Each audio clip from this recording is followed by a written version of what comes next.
मित्र नमस्कार। बातों बातों में की आज की कड़ी में मैं आपका हार्दिक स्वागत करता हूं।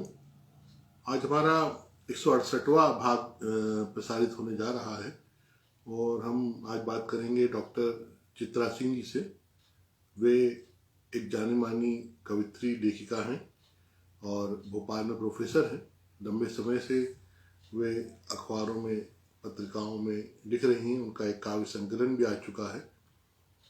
उनको साहित्य की प्रतिभा जो है विरासत में मिली है, एक मार्गदर्शन, एक अनुशासन और श्रेष्ठ सृजनात्मक कार्य का जो पूरा वातावरण है वो उन्होंने अपने घर, परिवार, परिवेश से प्राप्त किया है। तो वैसे तो वो आ चुकी हैं, हमारा उनका ये तय हुआ था कि वे 4:05 में आएंगी, लेकिन हम उनका अभी स्वागत कर लेते हैं, उनको जोड़ लेते हैं और बातचीत का सिलसिला हम उनके साथ ही शुरू करते हैं। चित्रा जी।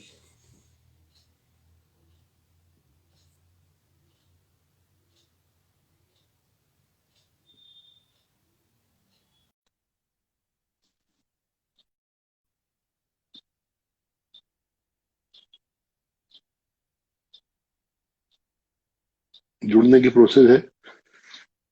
कुछ ही सेकंड में वो जुड़ेंगे हमसे और हम लोग अपनी बातचीत को आरंभ करेंगे।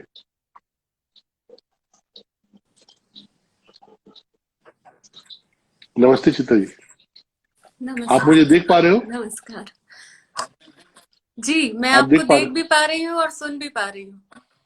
बढ़िया, बहुत अच्छा। मैं थोड़ा सा बस फ्रेम सेट कर लूं, बाकी तो ठीक है। तो हम्म जी जी ये आपके यहाँ नेटवर्क ठीक है एकदम? जी। आप आपकी नेटवर्क आवाज थोड़ी स्पष्ट। अच्छा। मेरी आवाज ठीक। आपकी आवाज तो आ रही है मुझ तक। और मैं ये ईयर वो जी एयरपॉड लगाए हुए हूं तो उससे बाहरी डिस्टरबेंस नहीं होगा। आपको अभी सुनने में दिक्कत है कुछ मेरी आवाज? जी जी जी। नहीं, ठीक है। ये ठीक है। ठीक है ना? हाँ, तो हम अपनी बातचीत जी शुरू कर सकते हैं। और सबसे पहले तो मैं जी। आपका आभार मानूं कि आप इस कार्यक्रम का हिस्सा बनी और आपसे इस तरह एक अच्छा परिचय बना। यूं संदर्भ तो इतना पुराना था, लेकिन पहचान अभी हुई। और जी एक लंबे अरसे बाद, लंबे गैप के बाद साहित्य से जुड़े कोई व्यक्तित्व से हम आज बात करने जा रहे हैं। नहीं तो एक लंबा, अभी लगातार जो निरंतरता रही वो कला जगत से ही रही और गायन, वादन, नृत्य और सिनेमा से जुड़े कलाकारों से हम बात करते आ रहे हैं। साहित्य काफी दिनों में लौटा है आपके रूप में। तो एक तो ये था कि इस पूरे अवधि में अच्छा। जो अब संसार खुला है, वापस कोविड की जो गतिविधियां, जो थोड़ी सी वैक्सीन के आ जाने से और लोगों के बीमार पड़ने की संख्या कम होने से, लेकिन पिछला जो एक साल बीता है, लगभग मार्च से लेकर दिसंबर तक, उसको आप किस तरह रेखांकित करेंगी? एक लेखिका ने उसको कैसे महसूस किया? अ, देखिए, सबसे पहले तो मैं आपका भी आभार व्यक्त करना चाहती हूँ कि आपने मुझे आज यहाँ आमंत्रित किया, और उन सभी लोगों का आभार जो यहाँ से मुझे सुन रहे हैं, देख रहे हैं। तो बहुत बहुत धन्यवाद। ये जो पिछले कुछ 10-11 महीनों से, या पिछले एक पूरे वर्ष से हम जिस तरह के तनावपूर्ण जीवन को जी रहे हैं, और खास तौर पर हम वो संवेदनशील लोग जो लिखने पढ़ने वाले लोग हैं, या किसी भी कला से जुड़े लोग हैं, जो बहुत हम्म ज्यादा अपने आसपास घट रही चीजों के प्रति संवेदनशील होते हैं। ये कहूंगी कि शुरू में तो एक बड़ा झटका था, और लगा कि क्या होगा, कैसे होगा दुनिया। जैसे कोई रेलगाड़ी अच्छी खासी अपनी रफ्तार से चल रही हो और वो अचानक से किसी एक जंगल में जाके रुक जाए, कुछ कुछ वैसा ही जो अंदर हमारे भाव थे वो थे। लेकिन जी धीरे धीरे फिर जब हमने समझना शुरू किया चीजों को, और जब हमें लगा कि कोई एक मुसीबत आ गई है हम पे, लेकिन हमें इससे निपटना भी है, तो ये हाँ जो सकारात्मक पक्ष था, धीरे धीरे फिर हमारी जिंदगी जो है वो वापस कुछ नए बदलाव के साथ वापस आई। तो मेरे लिए मुझे लगता है कि सकारात्मक पक्ष यही है कि चूंकि मैं रसायन शास्त्र पढ़ाती हूँ, मैं हम्म अपने उस विषय के साथ हिंदी को लेकर चलना, क्योंकि हिंदी आपने जैसे कहा कि मुझे विरासत में मिली है और मेरे रक्त में है, तो कुछ ऐसा लग रहा था कि कहीं ये छूट रहा है, क्योंकि आपकी जिम्मेदारियां इतनी होती हैं, आपकी नौकरी के जो दायित्व होते हैं, उन सब में कहीं ना कहीं आपको लगता है कि जो प्रायोरिटी है वो आपकी जॉब की जो प्रायोरिटीज हैं उनको पहले आपको करना है, समय देना है। तो मेरे लिए जी ये जी। एक बड़ा अच्छा ब्रेक हुआ, और आज मैं आपके सामने यहाँ पर बैठी ही इसीलिए हूँ कि इस दौरान जो मुझे पढ़ने का समय मिला, जो स्वाध्याय मेरा छूट गया था हिंदी को लेकर, जो हमारे साहित्य को लेकर, जो हमारी बातचीत छूट रही थी साहित्य के बारे में ना बात करके जरूरी काम की बातें होती थी और फिर हम अपने विषय पे कंसंट्रेट करते थे। तो मुझे हम्म लगता है कि इसका ये सकारात्मक पक्ष, और मेरे लिए खास तौर से ये बहुत अच्छा समय हुआ कि मैंने वापस अपने उस पक्ष को फिर मजबूती दी, मजबूत कर पाया, पढ़ पाई, कुछ कुछ लिख भी पाई। तो मेरे लिए हम्म। मिला जुला है, लेकिन सकारात्मकता ज्यादा है अब इस समय। एक एक और बात मैं जोड़ना चाहूंगा कि जैसे हम सब लिखते पढ़ने वाले लोग और खासतौर से क्रिएटिव लोगों के बीच में चूंकि ये सब सारा ये सब कार्य संवेदना से जुड़ा हुआ है। हालांकि हर इंसान संवेदनशील होता है, लेकिन कोई भी रचनात्मक आयाम से अगर जुड़े हैं तो संवेदनशीलता थोड़ी अतिरिक्त हो जाती है। जी। फिर उसके साथ साथ हमारा परिवार होता है। परिवार में जो हमारे अभिभावक होते हैं, हमारे जो बुजुर्ग होते हैं, जो जिनके आशीष के नीचे हम लोग अ, अपना अपनी अपनी दुनिया बनाते हैं, तो इन सब की भी जी। चिंता, क्योंकि इस बीमारी ने ये भी उलझन डाल रखी थी कि जो बड़ी उम्र के लोग हैं उनके लिए बड़ा कठिन समय है। हम्म। तो ये सब चीजें भी, द्वंद्व तो एक चलता रहा होगा मन में। बिल्कुल। हमारे साथ, मेरे साथ भी मेरे माता पिता हैं, बुजुर्ग माता पिता मेरे साथ हैं। तो सच कहूं तो कई रातों मुझे नींद ही नहीं आई। मुझे एक अनजाना सा भय, एक डर मन में हमेशा लगा रहता था। और अगर हम अपने आसपास कोई ऐसी बुरी खबर सुन लें, किसी के जाने का कुछ सुन लें, तो और ज्यादा वो भय हमें आक्रांत करता था कि कहीं कुछ अनहोनी ना हो जाए, कुछ ऐसा घट ना हाँ जाए। तो बहुत सारे ऐसे डर तो हमारे मन में थे, और इसकी वजह से हम, लेकिन बात वही है कि धीरे धीरे जैसे जिंदगी अपना रास्ता ढूंढ लेती है, तो हमें उन डर पे काबू पाना है, और इसीलिए ईश्वर ने हमें बुद्धि दी है कि हम उसका उपयोग करें, और खास तौर पे जब हम मुसीबत में हों तो किस तरह से हम अपने माइंड को डाइवर्ट करें, उसको हम अपनी उन चीजों में लगाएं जिनमें हम, देखिए ये जो समय है, इस समय जब हम सब हमारी सारी शक्तियां जिसको हम कहते हैं वो एक तरह से व्यर्थ हो गई थी। हमारा सारा पैसा, हमारी गाड़ी, हमारा घर, हमारे महंगे कपड़े गहने, वो सब ताले में, अलमारी में बंद हो गए थे। और उस समय हमें लगता था कि जीवन के लिए जरूरी क्या है। तो उस समय हम्म, हमें सबसे ज्यादा महसूस हुआ कि जीवन के लिए अंततः सबसे जरूरी जीवन ही है। तो ये जो बात समझ में आई, या ये जो बात हमें समझाई गई इस पूरे दौरान, कोविड के जो बाकी चीजें हैं उन सब के दौरान, तो अब लगता हाँ है कि हम कितने सीमित चीजों में अपना जीवन यापन कर सकते हैं, हमारे लिए जरूरी क्या है, वो सोचने का ये बहुत अच्छा वक्त था। और मुझे लगता है हम सब ने अब समझ भी लिया कि हमारे लिए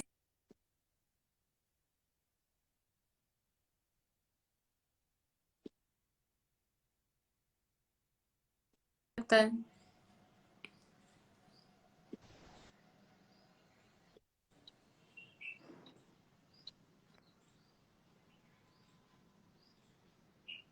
हम्म।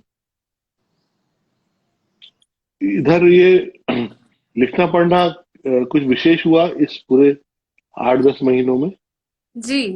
दरअसल मैं तो पहले कविताएं लिखती थी, और कविताएं भी मेरी बहुत छोटी छोटी हुआ करती थी।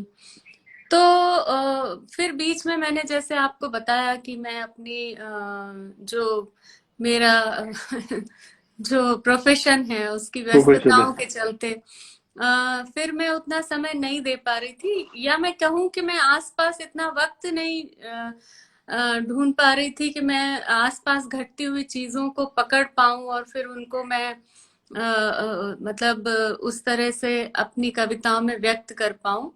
लेकिन हम्म। इस समय का जो लेखन है मेरा, वो एक तरह से मुझे लगता है कि मैंने प्रोज लिखा और मुझे अपने बचपन को लिखने का मन हुआ तो मैंने कुछ 70-80 पेज लिखे भी हैं, और मुझे लगता है कि बहुत जल्दी वो एक उपन्यास की शक्ल लेगा। तो वो जो शायद इतने सालों का जो इकट्ठा था, जो इकट्ठा किया हुआ जो सब अंदर बैठा था, क्योंकि कहते हैं कि हम्म। कवि शायद मरता नहीं है, वो कहीं ना कहीं वापस जीवित होता है। तो यही बात मुझे लगता है कि हुई मेरे साथ, मैंने अनुभव किया, और अब मैं उसको छोटी छोटी कविताओं की जगह भरे हुए पन्नों में तब्दील होते देख पा रही हूँ, वो सारे अनुभव। तो हम्म। ये एक अच्छी शुरुआत है। एक मैं आपको स्मृतियों में ले जाना चाहता हूँ कि जी। वो चेतना कब आई जब आपने जाना कि आप एक बड़ी साहित्यिक विरासत में पल रही हैं। खास तौर से मैं आ, अपने पिताजी को लेके बात करना चाहूंगा। इस देश के मूर्धन्य आलोचक विद्वान डॉक्टर विजय बहादुर सिंह की आप सुपुत्री हैं। और जी। ये ये आभास छोटी उम्र से, क्योंकि जैसे मैं स्वयं उनसे पता नहीं कितने वर्षों से तो परिचित हूँ। मुझे याद है सबसे पहले मैं उनसे 1986 में मिला था, जब एक भोपाल में जनवादी लेखक संघ का एक सम्मेलन हुआ था। और जी। उस पे वो जो मुख्य सूत्रधार के रूप में थे। और हम एक नई दुनिया यहाँ अखबार है, उस पे हम कला और साहित्य की रिपोर्टिंग किया करते थे। तो सबसे जी। पहले हमने उनको उनसे परिचय उस दिन पाया। और उसके बाद से आज तक हमारा नाता बड़ा आत्मीय बना हुआ है। और मैं देखता था कि वो 3 दिन का सम्मेलन वहाँ हुआ था, दिसंबर महीने में ही। और जाहिर है कि वो संगठन में जो बाकी लोग थे उस समय, वो अपेक्षाकृत युवा और उतना धीरज जो सर में रहा उतना धीरज उनमें नहीं था। तो वो लोग बहुत बात बात पे गुस्सा बहुत होते थे। कोठारी जी जैसे लोग, मुझे आज भी याद है हम्म। कि एक बार उन्होंने मुझे उसी उन्हीं 3 दिनों में बेवजह डांटा था एक बात को लेकर। तो डॉक्टर साहब ने भी रक्षा की थी कि बोले नहीं ठीक है चलता है। तो वहां से मैं उनको जानता रहा। इस समय लगभग 35 वर्ष हो गए। और मैं मेरी उम्र इस समय 57 है, शायद मैं 27 साल का रहा उस समय। तो तब से मेरे मन में उनकी एक छवि, और मैंने हमेशा उनको एक बहुत दृढ़ इंसान के रूप में पाया, जो कभी जिनकी रीढ़ जरा भी झुक नहीं सकती, अपनी बात कहने में हमेशा मुखर प्रखर। और हर पीढ़ी, सबसे बड़ी खास बात जो उनकी मुझे पसंद आती कि वो हर पीढ़ी के मित्र हैं। जी। और जो जितना उनसे मार्गदर्शन प्राप्त कर सकता है वो कर ले, उसके लिए वो हमेशा तत्पर भी रहते हैं और उदार भी रहते हैं। अब जी। ऐसे पिता की बेटी होने के आपके अपने तजुर्बे क्या रहे, वो मुझे जानना था। ये आपने जो प्रश्न मुझसे पूछा, दरअसल हमारा उनका जो रिश्ता है वो पिता पुत्री का तो वो तो खैर है ही, अब वो ब्लड रिलेशन है तो उसमें तो आप कुछ नहीं कर सकते। कई बार हम लोग लड़ते झगड़ते एक दूसरे से कह भी देते हैं कि अगर हमें पिता बदलना हो तो हम बदल लें, वो भी कहते हैं मुझे बेटी बदलना हो तो मैं बदल लूं। पर लेकिन अ, अ, जैसे कि वो भी लेखक हैं, वो मुझे लेके बहुत संवेदनशील हैं, और उनका जो एक बाहर जो एक पहचान है, जो नाम है, जैसे कि आपने उनके बारे में बताया, तो वो आवरण तो उनको मतलब वो उसमें रहते हैं, लेकिन वो जो उनका जो शेल है उसके अंदर का जो व्यक्तित्व है, वो मुझे लगता है, क्योंकि मैंने उनके ऊपर कई कविताएं लिखी और वो कहते हैं कि तुम मुझे सबसे ज्यादा समझती हो, तो हम्म। उन्होंने भी लिखी मुझ पे। हाँ, हम्म। तो क्योंकि हम हमारा ये कविता के द्वारा आदान प्रदान चलता है, तो उनका जो मार्गदर्शन है, दरअसल कविता तो मुझे उन्हीं से मिली, क्योंकि हाँ, अब मैं इसको, चूंकि आपने ये जिक्र छेड़ा है और हमारा ये जो कार्यक्रम है, इसका पूरा जो जिस्ट है, जो इसका सत्व है, वो ये है जीवन और सृजन। तो मैं अपनी बात जी वहीं से शुरू करती हूँ कि हमारा जो बचपन था वो सामान्य बचपन नहीं था, लेकिन इसका मतलब ये नहीं था कि कोई असामान्य सी बात हमारे साथ हुई। हमारा हाँ बचपन दरअसल असाधारण बचपन था, जिसे मैं कहूँ कि अगर असाधारण तो वो कोई अतिशयोक्ति नहीं है, क्योंकि एक हाँ हाँ ऐसे पिता की बेटी होना, बेटियां होना, हम दोनों बहनें जो हैं, तो हमने काफी संघर्ष किया और हमने अपने उन आदरणीय प्रोफेसर विजय बहादुर सिंह को एक पिता के रूप में देखने में और उन्हें खींच खींच के अपने पिता के रूप में उस जगह पे लाने के लिए भी बहुत संघर्ष किया। और मेरा तो जो कविता का जीवन है वो भी कुछ ऐसे ही शुरू हुआ कि मुझे ये लगता था कि ये एक लेखक हैं और अगर ये कविता लिखते हैं तो ये मेरी बात को अपनी उसी भाषा में समझ पाएंगे। तो शायद मेरे जहन में कहीं उस बचपन में एक ख्याल रहा होगा और उनकी सारी बातों का जवाब मुझे जब देना होता था तो मैं कविता लिखती थी। और वो कविता को वो जब पढ़ते थे और जब उन्हें लगता था कि इसमें भी कुछ मेरे जैसी प्रतिभा आ रही है, तो फिर धीरे धीरे उन्होंने उसको नर्चर करना शुरू किया और उन्होंने बताया कि मतलब, क्योंकि कविता की कोई डिग्री तो होती नहीं है, ये हम सब जानते हैं कि कविता कहीं सिखाई नहीं जा सकती। तो बिल्कुल सही। अगर हम तो मैं उन्हें कहूं कि वो मेरे गुरु हैं तो ये तो कोई अतिशयोक्ति नहीं है, लेकिन इसमें मेरी माँ का भी योगदान है। और मेरी हाँ माँ भी हाँ हिंदी और संस्कृत की अध्यापिका रही हैं। तो जो हाँ संवेदनशीलता है वो मुझे अपनी माँ से मिली। बल्कि मैं आपको हाँ बताऊं कि कैसे माता पिता अपने बच्चे के लिए कोई सपना देखते हैं। एक बार मैं दूसरी या तीसरी क्लास में थी, तो जी जी मैं होमवर्क करते करते वहीं सो गई होंगी बिस्तर पे। तो मेरी माँ हाँ ने मेरे लिए क्या लिखा वो मैं यहाँ पर जरूर आपको सुनाना चाहूंगी। हाँ हाँ बिस्तर पर लेटकर, हाँ बिस्तर पर लेटकर घुटनों के बल, हाथ में दबी पेंसिल मुझे उस अनंत साधना की याद दिलाती है जब सूर तुलसी महादेवी ने लिखना प्रारंभ किया होगा और निर्माण का पहला अक्षर।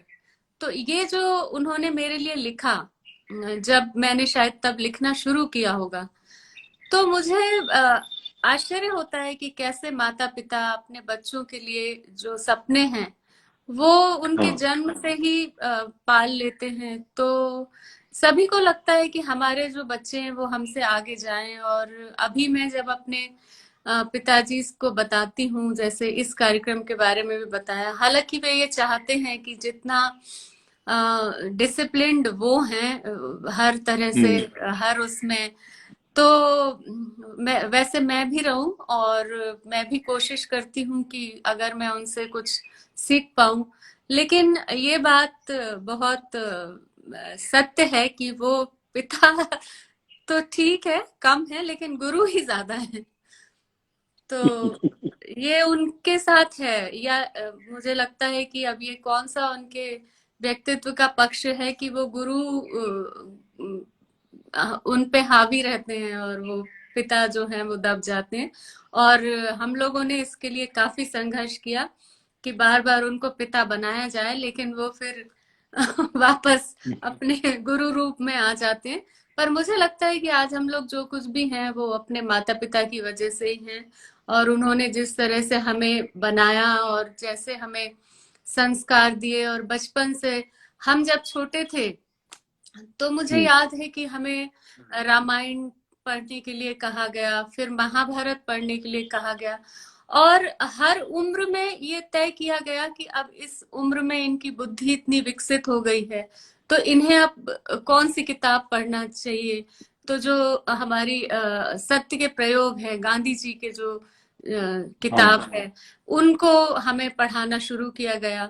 फिर धीरे धीरे जब हम और परिपक्व हुए, फिर हमने बाकी और चीजें, जब हमारे जीवन के अनुभव बढ़ने लगे, तो फिर हमने मैत्रेयी जी को पढ़ा, फिर हमने चित्रा जी को पढ़ा, हमने अलका जी को पढ़ा। तो इस तरह से हम मतलब चूंकि ये लेखक के घर की बात है, तो हमें कहीं बाहर किसी से पूछने जाने की जरूरत नहीं हुई कि हमें क्या पढ़ना चाहिए, हमें कैसे आचरण करना चाहिए, किस तरह से लिखना चाहिए। ये सारी बातें हमें घर में ही मिल गई। इसके लिए मैं अपने आप को भाग्यशाली समझती हूँ। एक और बात, जैसे अभी आपने कहा ना कि पिता और गुरु, आपने दो तरह से डिफाइन किया उनको। जी एक जो उनका साहित्यकार वाला पक्ष है, वो तीसरा पक्ष, जी तो वो भी जोड़िए। एक तो मैं ये चाहता हूँ कि आपकी, मुझे लगता है बचपन भी आपका विदिशा में ही बीता होगा, जी। तो थोड़ा पूरा। विदिशा को याद अपनी अपनी स्मृतियों की विदिशा को भी याद कीजिए। कैसा था जिस समय आपका बचपन वहां बीता, क्या वातावरण था, फिर हम थोड़ा आगे चलते। जी जी।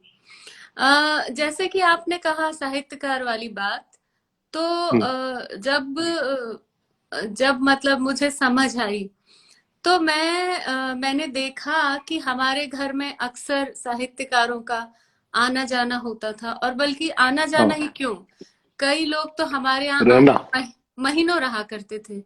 और इसमें सबसे अच्छा मुझे लगता है बाबा का आना। नागार्जुन हम्म बाबा जो हैं, उनके साथ हम्म मेरी बहुत स्मृतियां हैं। मैं तो उनकी गोद में खेली हूँ, बड़ी हुई हूँ। वो मुझे हम्म स्कूल से आते जाते देखते थे, अपने हाथ से खाना खिलाते थे। बल्कि मैं कहूँ कि बाबा ने मेरे ऊपर, एक बार मैं अपनी नानी के घर चली गई थी अपनी माँ के साथ, तो उन्होंने मेरे ऊपर बड़ी अच्छी कविता लिखी। वो मुझे मिस कर रहे थे, और उन्होंने एक कागज में वो कविता लिख के और किसी के हम्म हाथ, क्योंकि मेरा ननिहाल बासुदा है, बहुत पास था विदिशा से, तो गुड़िया तू कब आएगी, तेरे बिना सब अधूरा लगता है। तो ये कविता कहीं छपी भी है। तो वो एक है। फिर शलभ श्री राम सिंह जी, वो भी वो हम्म मेरे पिता के बहुत अभिन्न मित्र रहे। तो उनके साथ भी हमारा, मतलब मुझे कभी लगता नहीं था कि हमारा परिवार जो है वो चार लोगों का परिवार है। हमारे घर में कभी भी ऐसा नहीं हुआ करता था कि कोई ना रह रहा हो। तो वो एक तरह से वहां पर सभी लोगों का, बाबा का तो स्थायी निवास था वो, और हाँ उनकी वजह से और लोगों का भी आना जाना। हाँ। और इसमें खास तौर से शहर की जो बात करता हूँ, विदिशा, जी उसकी अपनी महत्ता, उसके पास सांची का होना, जी आगे इधर उदयगिरी की गुफाएं हैं, एक उस तरह से भी एक बहुत महत्वपूर्ण नगरी है, उसकी अपनी एक महत्ता है, और वो कहीं ना कहीं उसको भोपाल का हिस्सा माना जाता है। तो वहां फिर कब तक आपका रहना हुआ? मेरी पूरी पढ़ाई जो है वो विदिशा में ही हुई। और हम्म मैंने वहीं से एमएससी किया। मैंने एसएसएल जैन कॉलेज जो है सबसे पुराना कॉलेज, वहीं से मैंने हम्म पीएचडी किया केमिस्ट्री में। और भोपाल में तो मैं बाद में आई हूँ 2001 में, जब हमारा निराला नगर वाला घर हमें मिल गया था। पापा यहाँ हम्म एक्सीलेंस कॉलेज में आ गए थे। तो हम्म तब फिर 2001 के बाद से फिर मैंने अपना जब मैं नौकरी, स्थायी नौकरी नहीं कर रही थी, तो हम्म आकाशवाणी, दूरदर्शन और भास्कर में, मधुरिमा में लिखना, ये सब जब मेरा शुरू हुआ, तब फिर हम्म धीरे धीरे हमने एक तरह से वहां से अपना जो शिफ्टिंग है वो भोपाल की तरफ की। और इसके बाद हम्म फिर 2002 से तो मैं क्षेत्रीय शिक्षा संस्थान में हूँ ही। तो लेकिन मेरी जो खाद मिट्टी है, सारा कुछ है, वो विदिशा का ही है। और अभी भी मुझे, अगर मैं 15 दिन विदिशा ना जाऊं, तो मुझे कहीं लगने लगता है कि वहां पर, वहां की जो अ, हवा है वो अगर मेरी सांसों में नहीं जाए, तो मुझे मतलब ऊर्जा का अनुभव नहीं होता। और अभी भी ऐसा लगता है कि अगर जाने को मिले तो हम वापस अपनी जड़ों में वापस लौटे। जैसे कि सबको लगता है, लगता भी होगा, स्वाभाविक है, लगना भी चाहिए।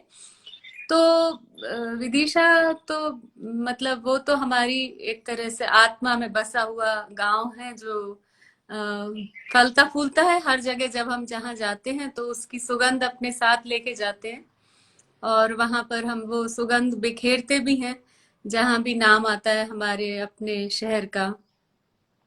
हम्म। ये जो आपने बताया ना कि जिस तरह से छोटी उम्र से आपने देखा कि आपके घर में साहित्यकारों का आना जाना होता है, उसमें आप विमर्श में भी हिस्सा लेती होंगी। मतलब वैसे हो सकता है सर उस समय उस समय आपको बैठने की परमिशन ना देते हो, या आपके घर के काम में उनका किस तरह का रुख हुआ करता था कि कोई ज्ञान की बात हो रही है तो आप अगर सहभागी होना चाहें तो हो सकती हैं या नहीं हो सकती हैं? जी।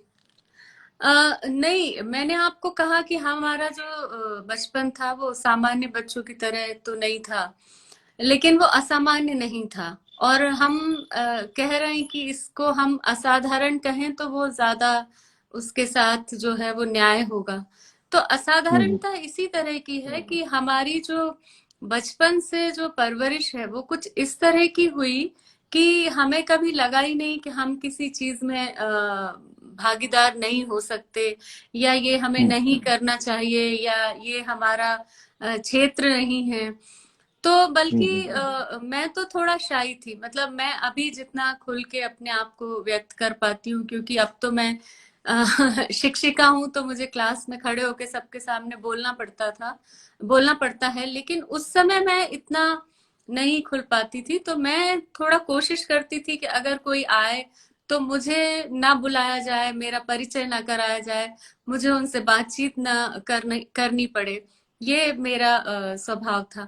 लेकिन मेरी छोटी बहन को हमेशा पापा अपने साथ कार्यक्रमों में ले जाते थे, बड़े बड़े लोगों से मिलवाते थे, और बहुत छोटी उम्र में उन्होंने ये कोशिश भी की कि हम संगीत सीखें, हम नाटकों में जाएं। हालांकि छोटा शहर था, उसमें इतनी गुंजाइश नहीं थी, लेकिन फिर भी वो कोशिश करते थे कि हम लोग सभी जगह, हर जगह जहां पर वो हमें मतलब पहुंचा सकते हैं, चाहे वो नृत्य हो, संगीत।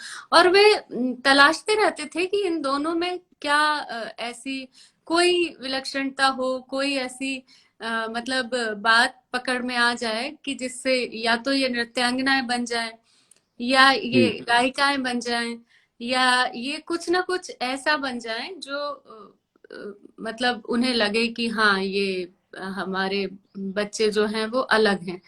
तो ये कोशिश तो वो शुरू से करते रहे। और मुझे भी कई बार मंच पे पढ़ने के लिए जब वो प्रेरित करते थे, या मतलब उनको उन्होंने ही कहा कि नहीं नहीं, तुम लिखती हो तो तुम्हें पढ़ना भी चाहिए। मैं तो वो धीरे धीरे फिर वो डर निकला। और इसमें ये तो है कि कभी हमें इस तरह से नहीं समझा गया कि अगर तुम छोटे हो या तुम बेटी हो तो तुम हम्म। ये काम मत करो, वो काम मत करो।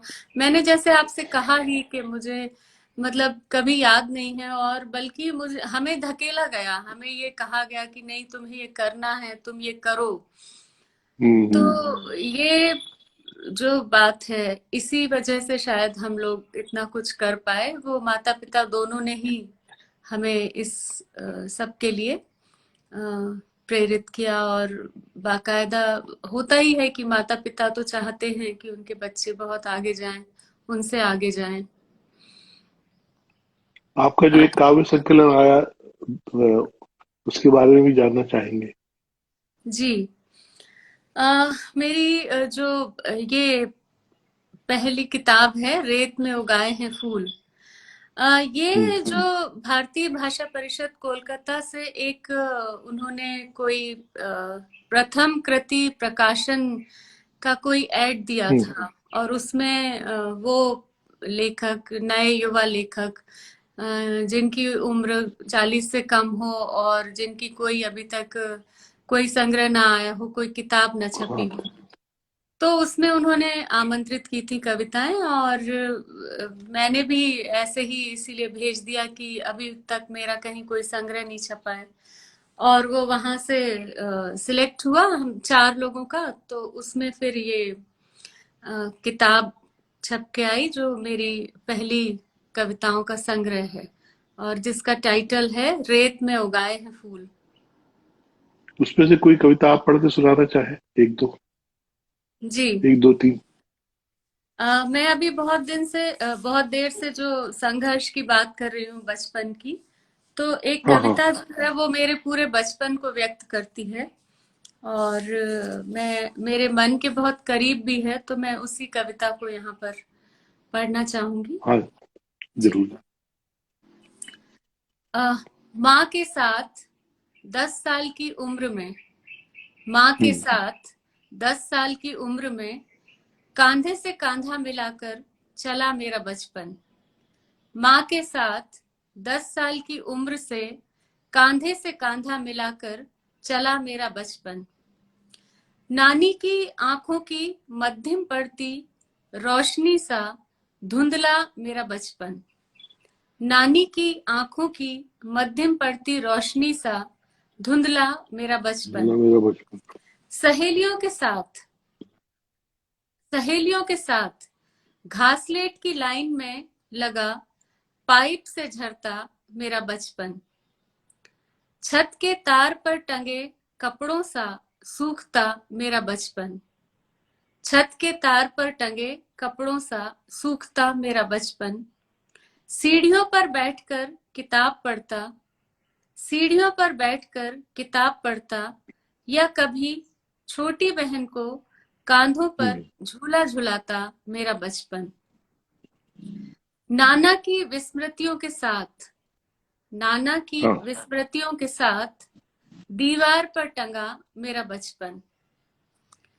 पापा की किताबों से सजी अलमारी के ऊपर, पापा की किताबों से सजी अलमारी के ऊपर फ्रेम में कसा मेरा बचपन। बहुत तुम्हारी सुंदर, बहुत। दहलीज तक आते आते तुम्हारी हम्म। दहलीज तक आते आते हाथों में लगी सूखी मेहंदी सा झड़ गया मेरा। जाने कहाँ मेरा बचपन। ओहो। तुम्हारी दहलीज तक आते आते हाथों में लगी सूखी मेहंदी सा झड़ गया जाने कहाँ मेरा बचपन। इसमें वो जो आपने अ, केरोसिन ऑयल वाली, मिट्टी के तेल वाली, घासलेट वाली बात की, वो मेरी स्मृतियां भी हैं। अच्छा। हम सब ने ये सब चीजें बहुत, अब इस जी समय बड़े याद आती है सारी इस पूरे, जी। बल्कि साल भर की जो घर में जो हम लोग बंधे रहे, इसमें सब बड़ा पुनरावलोकन जैसा होता रहा पूरी जिंदगी का। बिल्कुल। कैसे छोटी छोटी चीजों के लिए लाइनें लगाते थे, जाते थे, कैसे रिश्ते नाते बनते थे, पास पड़ोस कैसे तैयार होता था। अब तो वो सब खत्म हो गया, लेकिन वो सब याद आता था। बिल्कुल बिल्कुल। और वही वो सबसे खूबसूरत दिन थे जिंदगी के। कैसे, मतलब वो घासलेट का घर में खत्म होना और उसकी अगली व्यवस्था करना, हाँ। और उससे कैसे चूल्हा और खाना निर्भर करता था, वो सब उसकी बाकायदा एक कवायद होती थी। जैसे राशन में शक्कर और चावल आने के लिए हम लोग जाते थे दौड़े दौड़े, हम्म। लंबी लाइनें लगाते हुए। तो ये सब है बहुत गहरी बातें, कभी जी हमारे जीवन से जा नहीं सकते। बिल्कुल। और चूंकि वो वही है कि हम सब जिस पूरे वातावरण में हम लोगों ने सांस ली और बड़े हुए, तो सभी घर परिवारों को इस तरह की चुनौती का सामना करना पड़ा। हम ये कल्पना करते हैं चित्रा जी की, जैसे 1956 में मध्य प्रदेश बना था, जी 64 में हमारा जन्म हुआ, और लगभग 7-8 साल बाद आपका जन्म हुआ 75 में। मेरी छोटी बहन भी 75 के आस 1975 जब शोले फिल्म रिलीज हुई थी, जी वही आपके जन्म का वर्ष है। जी तो उस पे चूंकि सिनेमा से हूँ, इसलिए मुझे वो याद है। तो जी। ये सारा समय एक अलग किस्म की पूरी शहर की मेकिंग का भी था, और हम सबके जीवन को भी तैयार कर रहा था। वो एक बात। बिल्कुल बिल्कुल सही। आज आज आज आज सब कितना बदला हुआ है। हम्म। एक ये भी मेरी जिज्ञासा है कि क्योंकि आपके पिताजी ने साहित्य में अथक परिश्रम करके बहुत बड़े बड़े काम किए, जैसे भवानी दादा की रचनावली है, ये सब काम आसान नहीं है। तो आपने उनको साहित्य मतलब सृजनात्मक कार्य में भी बहुत परिश्रम करते हुए भी देखा होगा, इसकी भी आप गवाह रही होंगी निश्चित रूप से। जी देखिए वो जी। वो भी एक अपने आप में बड़ा अनुभव है कि आपने उनको दिन रात काम करते हुए देखा होगा। लिखना पढ़ना तो निश्चित रूप से बहुत दुरूह होता है, हाँ, हर कोई कर लेता, लेकिन तभी तो वो इतना बड़ा नाम भी हुए। तो वो सब आपको कैसा लगता था कि ये लगभग 24 घंटे लिखते पढ़ते होंगे, या हर समय उस पूरे मानस में रहते होंगे? उस पे फिर कैसे पिता प्रभावित होते हैं, कैसे गुरु प्रभावित होते हैं? देखिए उनका जो जीवन है वो इतना डिसिप्लिन्ड जीवन है कि तब हमें बुरा लगता था। जैसे उनका सब चीजों का दिन भर का जो है वो समय बटा हुआ है। सुबह वो उठेंगे, उसके बाद वो अपना निवृत्त होकर इस अपना जो टेबल है उस पर जब वो हाँ। बैठेंगे तो दस हम्म। बजे तक उनके कमरे में कोई जा नहीं सकता। और आपको कितनी भी जरूरी बात करनी हो, you have to wait till 10 o'clock। जब वो 10 बजे कमरे से बाहर आएंगे, कभी कभी उनका मूड होता है तो वो 11 बजे भी बाहर आते हैं, जिस दिन वो ज्यादा लिख रहे होते हैं। तो हमें हमेशा घड़ी की तरफ निगाह रखनी पड़ती है कि अब कितना समय हो गया और अब उनका किस चीज का समय होगा। तो ये जो डिसिप्लिन है और ये उनके लिए एक तरह से जैसे लोग योग करते हैं, मुझे लगता है कि वो जो योग या साधना है वो लेखन ही उनकी साधना है। और वो अपने कमरे में बैठ के जिस तरह से उनकी किताबें फैली होती हैं और आसपास वो रेफरेंस के लिए जो कुछ भी देखते हैं, तो आप वहां पर अगर जाएंगे भी तो आपको डर लगता है कि कोई किताब का कोई डायरेक्शन आड़ा टेढ़ा ना हो जाए, उनको उससे भी तकलीफ होती है। तो ये सब चीजें असल में हमारे भीतर भी आ गई हैं और हम भी उनकी तरह स्वाभाविक है। आप दिन रात अगर किसी को देख रहे हैं और खास तौर पे आपके ही माता पिता हैं, तो वो धीरे धीरे आपके भीतर कब सबकॉन्शियसली वो चली जाती हैं चीजें कि हम लोग भी अब ये कहने लगे हैं कि ये हमारा इसका समय है, ये हमारा उसका समय है। तो कई बार पहले हम चिढ़ते थे इस बात से, लेकिन ये बात जरूर है कि पापा अगर इतना डिसिप्लिन ना रखें तो वो काम इतना नहीं कर पाएंगे। फिर उनका जो सोने का समय है वो निश्चित है, सोने के बाद वो फिर उठ के पढ़ते हैं, लिखते हैं। तो वो पूरे समय मुझे लगता है 24 घंटे में से ज्यादातर 15 या 16 घंटे तो वो लेखन और पठन पाठन को ही देते हैं। तो पूरी तरह से वो समर्पित हैं। लेकिन इसमें मैं एक बात और जोड़ना चाहूंगी कि वो ये खुद भी कहते हैं कि इस सब की उन्होंने कीमत भी दी है। तो वो आपको कोई भी चीज मुफ्त में नहीं मिलती, आपको बाकायदा उसकी कीमत चुकानी पड़ती है। तो लेकिन ये है कि आपने जो रास्ता चुना है, अब वो आपको दुख दे सुख दे, पर आपको उस रास्ते हाँ। पे चलना है। और ये बात हमें सीखना चाहिए कि बिना किसी शिकायत के उसमें से हम क्या बेहतर निकाल सकते हैं, हम क्या बेहतर कर सकते हैं, वो हमें करना चाहिए। तो डिसिप्लिन तो लाइफ में बहुत जरूरी है। और अगर आप कोई ऐसा काम कर रहे हैं, मैं जब उनकी लिखी हुई मोटी मोटी वो रचनावलियां जिसकी आप बात कर रहे हैं, चाहे वो दुष्यंत कुमार रचनावली हो, चाहे वो हाँ। भवानी भाई की रचनावली हो, उन्होंने बचपन में हमें लिख के दिया था। इससे मुझे एक किस्सा याद आया। वो क्या करते थे कि हमें जन्मदिन पे कोई किताब दें या डायरी दें तो उसमें कुछ ना कुछ लिख दिया करते थे। और वो हमारे दिमाग में इस तरह से भर जाती थी वो चीज कि फिर हमें उससे उबर पाना मुश्किल होता था। जैसे अभी भवानी भाई की बात याद आई, तो उन्होंने एक बार लिखा कि कुछ लिख के सो, कुछ पढ़ के सो, तू जिस जगह जागा सवेरे उस जगह से बढ़ के सो। तो वाकई जो मैंने आपसे बात कही कि आज जो कुछ है, कल हमेशा आने वाला कल उससे बेहतर ही होगा। तो हमें खुद लगता है कि अच्छा, कल हमने अगर कोई काम 50% किया था तो आज हमें उसको 60 करना है, 70 करना है।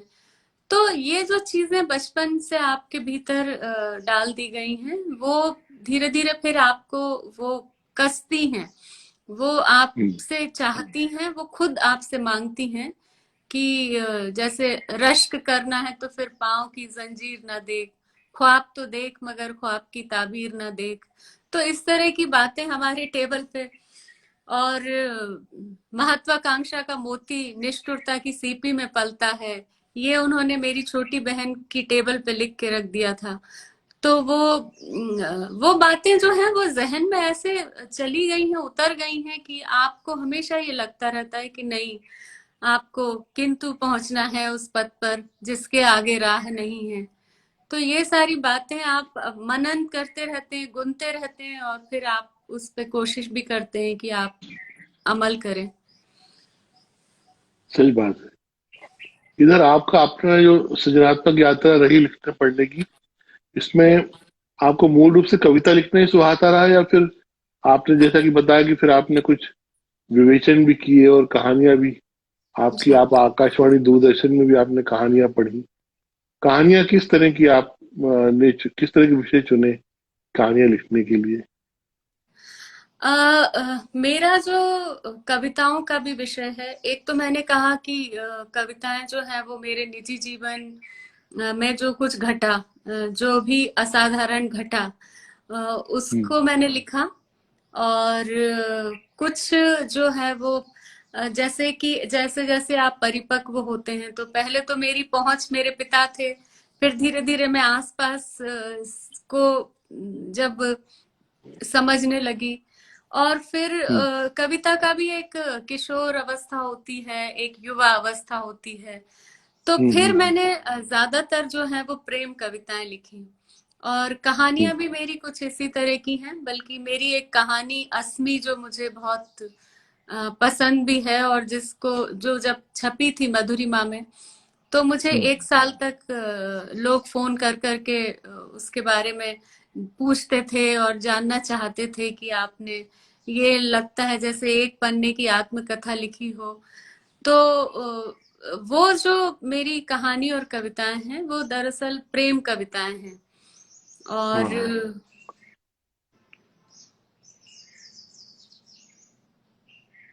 इसके अलावा?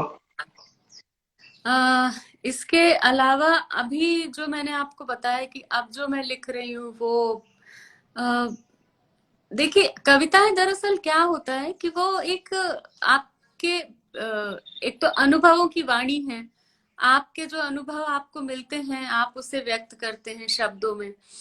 और कविताएं एक तरह की एक्सरे मशीन भी हैं, तो वो जो आपके भीतर चल रहा होता है वो आप शब्दों में कस के उन्हें कविताओं का रूप दे देते हैं। लेकिन दरअसल होती वो आपके अंदर की जो चीजें हैं उन्हीं को आप कागज पे उतारते हैं। तो अगर हम इसे साइंस की भाषा में देखेंगे तो वो एक्सरे मशीन से जैसे डॉक्टर को सारा दिख जाता है कि अंदर कितने फ्रैक्चर हैं, वो हेयर फ्रैक्चर है या एक्चुअल फ्रैक्चर है, वैसा ही कुछ कविताओं का भी होता है। तो मेरे जो विषय हैं वो अपने निजी जीवन के ही विषय हैं, और माता पिता, भाई बहन, प्रेम, इन सब की जो मिली जुली जो का जो स्वाद है, जो खट्टा मीठा अनुभवों का स्वाद है, वो सब कविताओं में व्यक्त हुआ है। और कविताएं पढ़ के तो अपने आप में फिर आगे की बातें सब समझ में आ जाती हैं। इधर जो आप चूंकि आप पढ़ाती भी हैं, नई जी। जनरेशन आपके सामने होती है जो लगभग 22, 23, 24 साल की होती होगी, अमूमन इसी उम्र के स्टूडेंट होते हैं, 16 से लेकर 24 तक।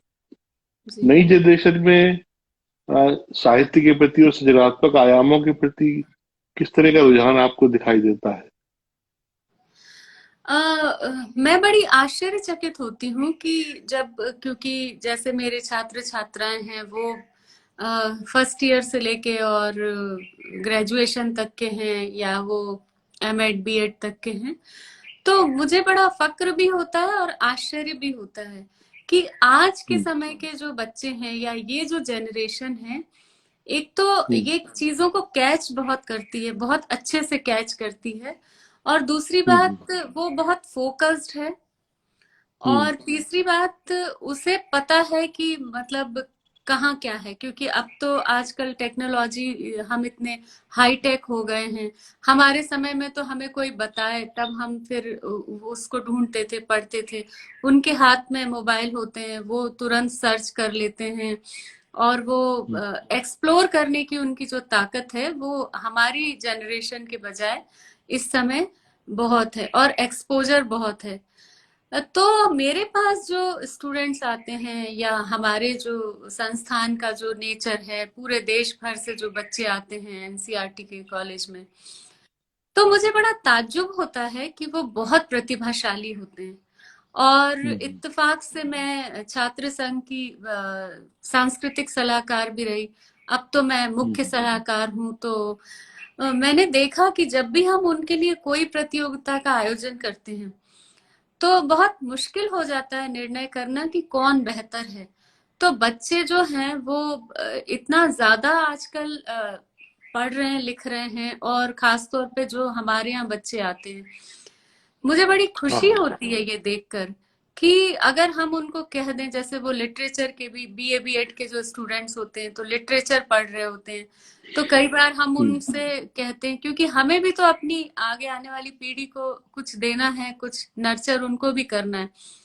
तो मैं कोशिश करती हूँ कि मैं उनसे कहती हूँ कि तुम रविंद्रनाथ टैगोर को पढ़ो, उनकी कविताओं पे कुछ नृत्य करो या कोई नाटक करो। और मैं आपको आप विश्वास नहीं करेंगे, मैं जितना सोचती हूँ उसके कहीं बहुत आगे जाके वो काम कर दिखाते हैं। तो मुझे बड़ी खुशी होती है और मुझे अच्छा भी लगता है, और हमारा ये दायित्व भी है कि हमें हमारे जो बुजुर्गों ने जो विरासत सौंपी है, जो हमारी संस्कृति है, अगर हम अपने आगे आने वाली पीढ़ी को उसको मतलब आगे ना बढ़ाएं, उनको ना सौंपे, तो फिर हम कहीं ना कहीं अपने आप को फेल ही पाएंगे। तो मैं जहां भी होती हूँ मैं ये कोशिश जरूर करती हूँ कि मैं अपने बच्चों को उसमें से कुछ दे पाऊं जो मुझे मिला है। एक अक्सर बात ये उठती है कि नई जनरेशन जो है वो बहुत अधीर होती है, मतलब उसमें किसी चीज को बहुत ध्यान से सुनने, ग्राह्य करने या समझने में वो बहुत जल्दी अधीर होने लगते हैं। जी। मुझे लगता है उनकी अधीरता का एक बड़ा कारण ये है कि उनको जो आजकल उपलब्ध सहजता से हो जाती हैं चीजें, तो उन्हें लगता है कि आप जो बोल रहे हैं, जब तक आपकी बात खत्म नहीं होती वो गूगल पे टाइप करके और उसको सर्च करके देख लेते हैं। तो शायद ये उनका भी दोष नहीं है, उनके आसपास का जो परिवेश है, जो सारी चीजें उनको मिली हैं, उसमें वो स्वाभाविक है अधीरता का उनके पर्सनालिटी में आना, कि हाँ। उन्हें पता है कि जितनी देर में आप बोलेंगे वो टाइप करके उसे ढूंढ लेंगे। तो ये मुझे लगता है, लेकिन फिर भी मुझे उन्हें अगर ठीक से समझाया जाए और धैर्यपूर्वक उनसे कहा जाए कि नहीं, तुम्हें किताब से ही पढ़ना है। जैसे मैं कोशिश करती हूँ कि मैं, हमारे यहाँ एक बहुत अच्छी लाइब्रेरी है, बल्कि पूरे मध्य प्रदेश की सबसे अच्छी लाइब्रेरी जो है वो रीजनल कॉलेज की लाइब्रेरी है। तो हाँ। उनसे हम बार बार कहते हैं कि नहीं, तुम जाओ बेटा, पढ़ो, वहां पर किताबें हैं बहुत अच्छी हमारे पास। तो वो बात सुनते हैं और वो पढ़ते हैं और आके फिर बताते भी हैं कि हमने आज ये पढ़ा। विषय के अलावा भी हम उनसे कहते हैं कि तुम इसको देखो, उसको पढ़ो, और वो बाकायदा फिर बताते हैं। हमने जैसे ये भी देखा, हम महसूस करते हैं कि आर्टिस्ट तो बन जाते हैं, नई जनरेशन में आर्टिस्ट के बनने का सिलसिला तो जारी है, लेकिन अच्छे श्रोता, अच्छे रसिक वो तैयार नहीं हो रहे। वो पीढ़ी सीनियर लेवल पे ही है कायम। कोई भी अच्छी सभा हो रही होगी, कोई अच्छा विचार का कार्यक्रम हो रहा हो, तो उस पर युवा नहीं जाएगा। ये एक है, थोड़ा सा रिक्तता दिखती है। इस पर भी आपका कुछ कहना होगा? वही जो मतलब मैंने कोई। आपसे अभी अभी कहा कि जो इसमें भी अधीरता का बहुत बड़ा योगदान है कि वो धैर्य नहीं बचा है अब लोगों के पास, कि वो इतने धैर्य पूर्वक, क्योंकि किसी को सुनना बहुत धैर्य का कार्य है, और अगर आप अधीर हैं तो आप धैर्य के उलट हैं। तो इसलिए दोनों में तो विरोधाभास हुआ ना, धैर्य हाँ। में और अधीरता में।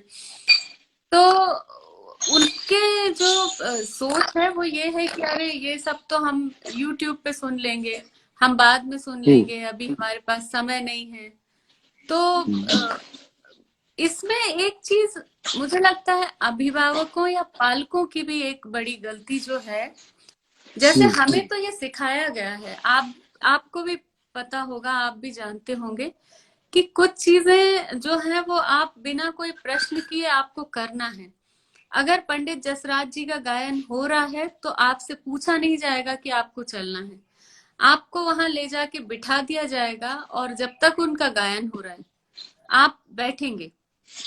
पर अभी इस समय शायद बच्चों को, माता पिता के पास भी उतना समय नहीं है, बच्चों की अपनी दुनिया है, माता पिता की अपनी दुनिया है।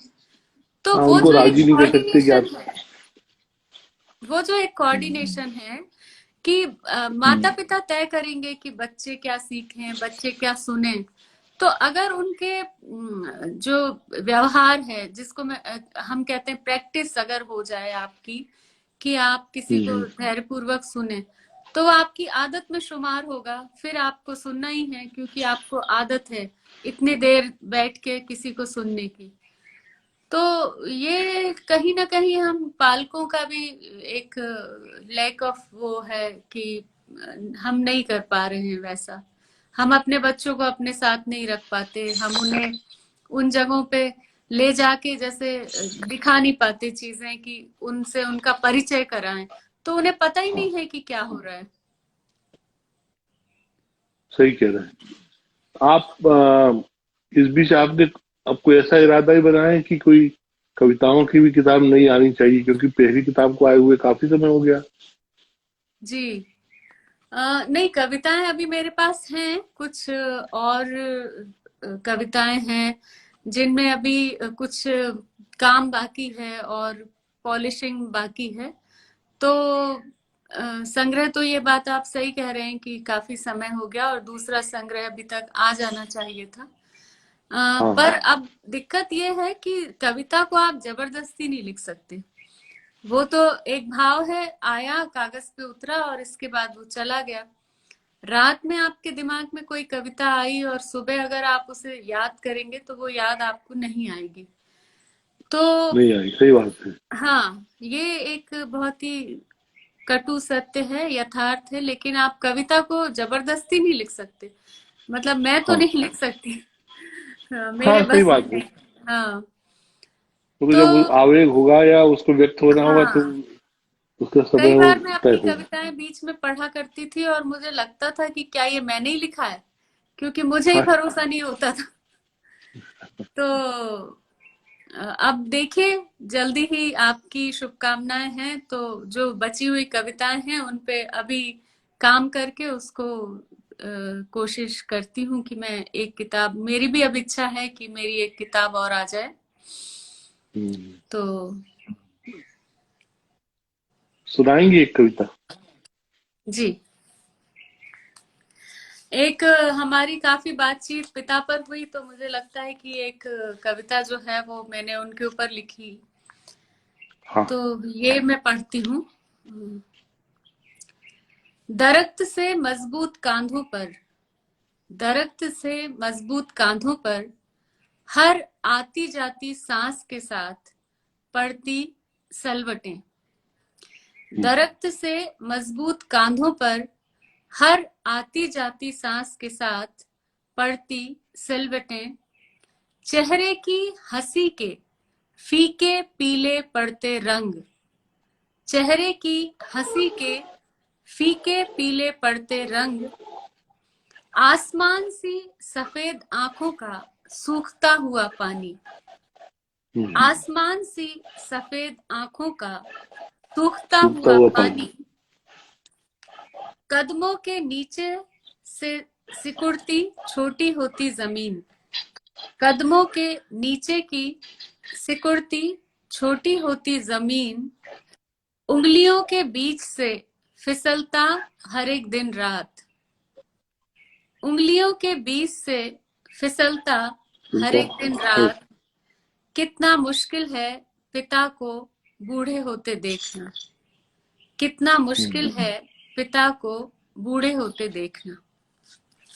ये एक बेटी की चिंता अपने बुजुर्ग पिता के लिए थी कि उसने जो पिता है वो उसके लिए पूरा आसमान है, और जब वो धीरे धीरे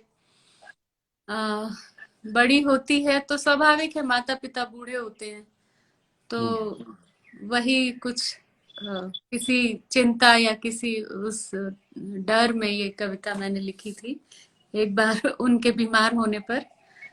तो एक हालांकि छोटी वो, सी कविता हाँ बिल्कुल सुनाई। माँ के लिए भी है। हाँ, मैं ये कह रहा था कि वो बीमार तो कभी होते नहीं, मैंने नहीं कभी नहीं नहीं, देखा। और होते होते हैं। वो तो इतना होते ज्यादा हैं। कॉन्शियस रहते हैं अपनी चीजों के प्रति। मैंने ये देखा कि हमेशा जब भी कभी मान लीजिए वो सब्जी बाजार में भी मिल गए, तो मुझे वो अंकुरित मूंग खरीदते हुए मिले, हाँ या भरी गर्मी में मुझे एक शाम मुझे वो स्टेडियम के पास हाट में मिले, तो बहुत अच्छी नरम तरोई वरोई छांट रहे थे। तो वो सब अपने खान पान को लेकर तो वो सजग रहते हैं, पर पता नहीं उसके हाँ। बाद भी कैसे पड़ते होंगे बीमार। नहीं, वो असल में क्या होता है कि जब आप बहुत ज्यादा डिसिप्लिन हो गए हो और फिर हाँ थोड़ा सा डिसिप्लिन टूटा तो आप बीमार हाँ हाँ। पड़े। ये हम लोग उनसे कहते हैं कि आप थोड़ा सा मतलब इतना डिसिप्लिन मत रखिए कि फिर आप रहना आपको इसी दुनिया में है। तो और आपकी दादागिरी भी चलती होगी मुझे लगता है इस उम्र में आके ना, बहुत। उसका एक अलग आनंद है। जी। जैसे तो हमारी ये एक बहन भी छोटी हमारे सी पापा के साथ करती है कई बार ऐसी। वो अच्छा अच्छा। दमोह में डॉक्टर है, तो वहां से कई बार हम्म। वो उनको दिशा निर्देश देती है। हम लोग तो डरते हैं, हम तो बात ही नहीं कर पाते अपने पिता से। और हाँ वो हाँ। जैसे वो जो डिसाइड कर लेते हैं, उसके बाद आप अगर उन्होंने कहा कि रात को नहीं खाऊंगा, तो हम आगे पूछ नहीं पाते, और वो वहां से हम्म। जिरह कर लेगी उनसे जोरदार। तो ये उनको होता है। मुश्किल तो है वैसे उनके साथ, लेकिन ये है कि कोशिश करती हूँ मैं कि कोई विवाद बहुत बड़ा ना हो, और मतलब अपनी बात भी रख दूं, लेकिन वो भी मूडी हैं, फिर वो हाँ, मानना होगा मानेंगे, नहीं तो नहीं मानेंगे। नहीं बात, सुनाइएगा। जी। ये माँ के ऊपर है। माँ हम्म ठीक हो जाएगी एक दिन, माँ हम्म ठीक हो जाएगी एक दिन, खुद रख सकेगी अपना ख्याल। घर की सारी बिखरी चीजें सजा देगी करीने से, घर की सारी बिखरी चीजें सजा देगी करीने से, करेगी हमारी भी देखभाल। माँ ठीक हो जाएगी हम्म। एक दिन, खुद रख सकेगी अपना ख्याल। घर की सारी बिखरी चीजें सजा देगी करीने से, करेगी हमारी भी देखभाल। हम अभी पूरी तरह नहीं हुए हैं सयाने, हम अभी पूरी तरह नहीं हुए हैं सयाने। माँ ठीक बहुत हो जाएगी एक दिन। बहुत सुंदर कामना है सच में। जी। और सुनाएंगे एक। जी, अगर समय हो तो। हाँ, अभी तो है। बस जी एक कविता सुना दीजिए, फिर बस एक बात और पूछूंगा और फिर हम लोग विदा लेंगे। जी जी जी।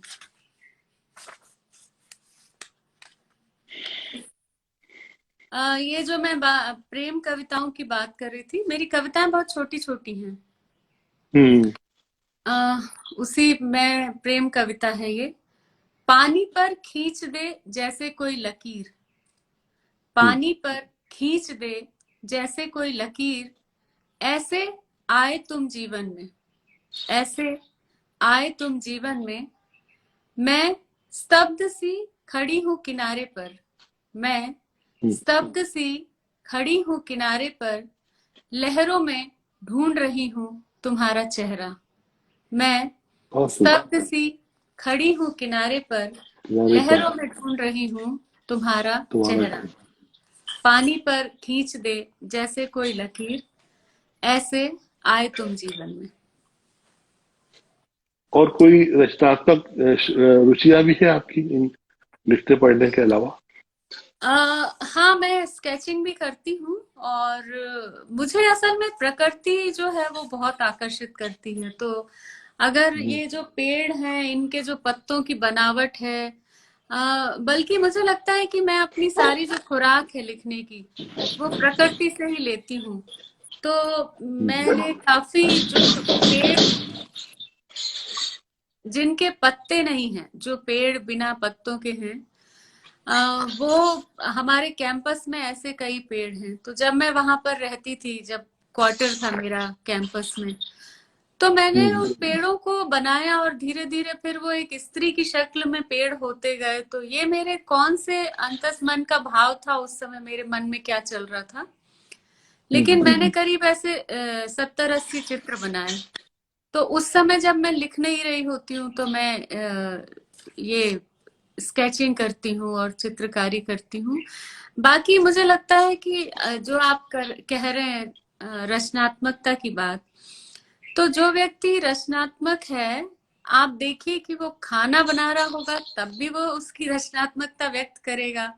अगर वो घर का काम कर रहा होगा, वो घर सजा रहा होगा, तब भी वो उसी तरह, मतलब हर चीज में उसकी रचनात्मकता झलकती है और झलकनी चाहिए। इसी को दरअसल हम रचनात्मकता कहेंगे कि अगर आप रचनात्मक हैं तो आप हर कार्य उसी रचनात्मकता से करें। चाहे आप क्लास में पढ़ा रहे हो या आप कोई भी काम कर रहे हो, तो वो तब आपको कहा जाएगा कि एक्चुअली आप जो हैं वो क्रिएटिव हैं। तो ये वो तो मेरी बहुत डेफिनेशन है। नहीं, बिल्कुल है। वो एक हम लोग की एक प्रवृत्ति बन जाती है। भले वो थैले में हमको अगर 4 सामान रखना होगा तो हम कैसे जमा के रखें, या कैसे जमाएंगे, कैसे जमाएंगे? हाँ, हाँ, अटैची में कपड़े रखना हो तो कैसे रखें, या कैसे अपनी ही रखेंगे, मेज को हम बिल्कुल। लोग कई बार ऑर्गेनाइज करते हैं जब बहुत सारा हाँ, सामान हो जाता है या हमें छांटना पड़ता है, या उतरे को भी फिर से ठीक से रीऑर्गेनाइज करना होता है। तो वो सब में जो दिमाग खर्च होता है वो अपने आप में इस क्रिएटिविटी का ही पार्ट है। नहीं तो कई बार आप अलमारी में कपड़े, जब आपका कुछ और करने का मन नहीं होता तो आप अपने कपड़े की तह ठीक कर लेते हैं, वो भी तो रचनात्मकता है। खाना बनाना तो बहुत ही रुचि से हम्म उसमें मतलब डिमांड करता है वो। तो वो भी वो हर जगह झलकता है और झलकना चाहिए। बहुत अच्छा लगा आपसे बात करके। मुझसे कुछ मुझे छूट भी गया हो तो आप जरूर बताइए। आ, आ, बस यही है कि जो आपसे जो बात हो रही थी कि इस समय का जो नई जनरेशन का जो पेशेंस है, वो थोड़ा हम्म सा वो अपना लगाएं। और अगर खूब अच्छा हमारे पास साहित्य है, हम इतने रिच हैं, तो अगर वो खूब अच्छा पढ़ें तो मतलब लोगों को इस बात का पता ही नहीं है कि पढ़ने से आपके व्यक्तित्व में जो एक जो निखार आता है, जो आपका व्यक्तित्व हम्म परिवर्तन होता है, या जो आपका कॉन्फिडेंस बढ़ता है, तो वो आपको पढ़ने से ही, जब आप अच्छा पढ़ेंगे, आपके अंदर अच्छे भाव पैदा होंगे, आपके बोलने की क्षमता बढ़ेगी। तो ये हमें थोड़ा इस बात की चिंता करना चाहिए कि कैसे हम लोगों को ज्यादा से ज्यादा पढ़ने के लिए प्रेरित करें। और आप और हम तो इसी काम से जुड़े हैं, तो मुझे अगर ऐसा हो पाए। पर्सनली मुझे लगता है जैसे ये सब आपके छुटपन में भी रहा होगा, मेरे छुटपन में भी रहा है कि हमारे माता पिता अखबार के साथ 4 पत्रिकाएं भी खरीदते थे, स्वयं के लिए भी और हम लोगों के लिए भी। हम्म। अगर वो माँ हम के लिए सब मनोरमा आती हो। जो चकमक है, या हमारे जो बच्चों की किताबें हैं, वो सब पढ़ के बड़े हुए हैं। वही वही तो आज भी अगर एक हंस, एक कथा देश, एक इंडिया टुडे, एक आउटलुक भी ले लिया तो 200 रुपए से अधिक नहीं होगी। जी, पत्रिकाएं हमारे यहाँ अभी भी बहुत सस्ती है। लेकिन जी। परिवारों के संस्कार में वो चीज नहीं है कि वो अखबार के अलावा 2 पत्रिकाएं भी घर पे आती है। हम्म। ये चला गया है। तो वो अभिभावकों की थोड़ी जिम्मेदारी ज्यादा बनती है कि वो कैसे उनको पढ़ने के लिए। मैं आपको बताऊं कि मेरी जो छोटी बहन है, उसका बेटा है 9th में। हाँ उसको इतनी ज्यादा पढ़ने की आदत है क्योंकि वो उसके मम्मी पापा ने डाली है। तो वो 6-6 घंटे वो उसको पूरी रामायण महाभारत कंठस्थ है। तो वो हाँ खूब। आपने उसको वैसा माहौल दिया है कि वो पढ़ता है, और उसको मतलब देख के लगता है कि ये तो बिल्कुल नाना जी की तरह हो गया है। पढ़ता ही हम्म रहता है, पढ़ता ही रहता है। और अच्छा भी लगता है कि हम मतलब एक और अपनी जनरेशन को उस तरह से तैयार कर पा रहे हैं। तैयार कर रहे हैं। सही बात है। बहुत आपका आभार, जी और जुड़े रहेंगे हमेशा। बिल्कुल। इस कार्यक्रम का आप हिस्सा बने। बहुत बहुत धन्यवाद। धन्यवाद आप सभी का।